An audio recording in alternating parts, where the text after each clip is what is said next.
বাংলার ইতিহাস বলতে প্রথমে আসে নবাবের শহর মুর্শিদাবাদের কথা। আর এই মুর্শিদাবাদের কিছু স্থান আছে যেগুলি দেখায় সে সময় বাংলা ঠিক কতটা ধনবান ছিল। আর তারই এক অন্যতম দৃষ্টস্থান হলো এই কাঠগোলা বাগানবাড়ি। নবাব থেকে শুরু করে ইংরেজ সহ সব ধনাঢ্য ব্যবসায়ীরা বাদ্যযন্ত্র, শরাব আর সুরেলা কণ্ঠের মাদকতায় বিনোদিত হতেন এই কাঠগোলা বাগান বাড়িতে। এই জায়গাটি দেখতে যেমন সুন্দর, ঠিক প্রাচীন ও রহস্যে ঘেরা এর ইতিহাস। আজকের ভিডিওতে মুর্শিদাবাদের অন্যতম ঐতিহাসিক কাঠগোলা বাগানবাড়ির অজানা ইতিহাস আপনাদের জানাবো, তাই ভিডিওটি অবশ্যই শেষ পর্যন্ত দেখুন। আর এই চ্যানেলে নতুন হলে অবশ্যই সাবস্ক্রাইব করে দিন। মুর্শিদাবাদের সবথেকে জনপ্রিয় ঐতিহাসিক দর্শনীয় স্থান হাজারদুয়ারি প্রাসাদ থেকে 4 কিলোমিটার উত্তরে আছে এই রহস্যময় বাগানবাড়িটি। আর এই সুবিশাল গেট দিয়ে প্রবেশপথে বাগানের 4 কোণায় ঘরসহ 4 মূর্তি আছে। আর এরা হলেন 4 ভাই, লক্ষ্মীপদ, জগপদ, মহিপদ, ধনপদ, ও তারা ছিলেন ব্যবসায়ী। আবার অনেকে বলতে শোনা যায় এই 4 ভাই দস্যু বা লুটেরা ছিলেন। জগৎ শেঠের সহযোগিতায় সে সময় নবাবের কাছ থেকে প্রায় 1200 টাকা দিয়ে এই বাগানটি কিনে নেয়। আর ধীরে ধীরে থাকা প্রায় 2500 বিঘা জমি তাদের দখলে চলে আসে। 1780 সালে লক্ষ্মীপদ সিং দুগার কাঠগোলা বাগানের নির্মাণ সূচনা করেছিলেন। আর এই বিশাল অট্টালিকাটি নির্মাণ করা হয়েছিল প্রায় 2500 বিঘা জায়গা নিয়ে। বাগানে ঘেরা বিশাল স্থাপত্য ও জমকালো সব ভাস্কর্য মুগ্ধ করার মতো। এই সুবৃহৎ অট্টালিকা এখন মূলত জাদুঘর হিসাবে পরিচালিত হচ্ছে।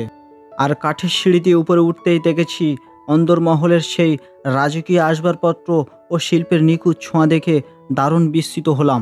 এই প্রাসাদটি এখন দেখাশোনা করেন লক্ষ্মীপদ সিং দুগারের বংশধর সিদ্ধার্থ ও সঞ্জয় সিং। আর এই অট্টালিকার সামনেই রয়েছে শ্বেতপাথরের ঘাট বাঁধানো এক বিশাল জলাশয়, আর যেখানে রাখা থাকতো বিভিন্ন ধরনের রং বেরঙের বড় বড় মাছ। 4টি গম্বুজ দেখুন, 4 কর্নারে 4 জন সিপাহি দাঁড়িয়ে 4 দিক থেকে পাহারা দিত। তখন এই বাড়ির মেয়েরা বিকাল হলে সময় কাটাবে করে জাস্ট ওই পারে ঘুরতে যেত। ওই পারটা তো তখন সাজানো গোলাপের বাগান।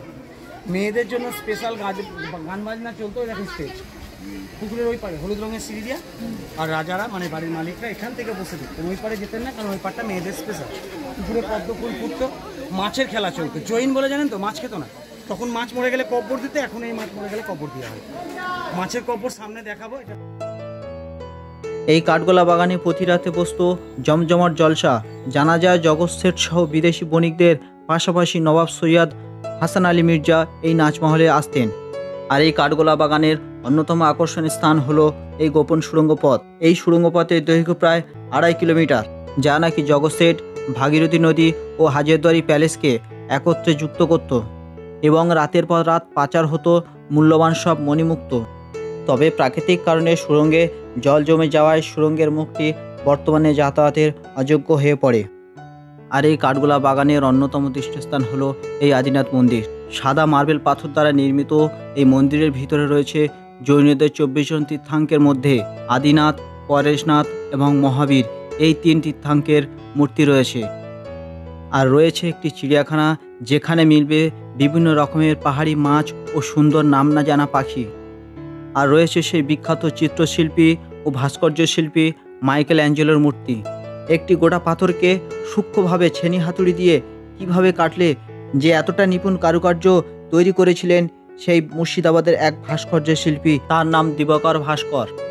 এই কাঠগোলা বাগানের ভিতরে রয়েছে একটি জলসাঘর, সেখানে নিয়মিত জমজমাট জলসা হতো। জগৎ শেঠ সহ ইংরেজরা নিজেদের মনোরঞ্জনের জন্য দেশ বিদেশ থেকে নামকরা নর্তকী নিয়ে আসতেন। সেকালে হীরা নামে এক নর্তকী প্রতি সন্ধ্যায় নাচগান করে বাবুদের কাছ থেকে 5000 টাকা করে পারিশ্রমিক পেতেন।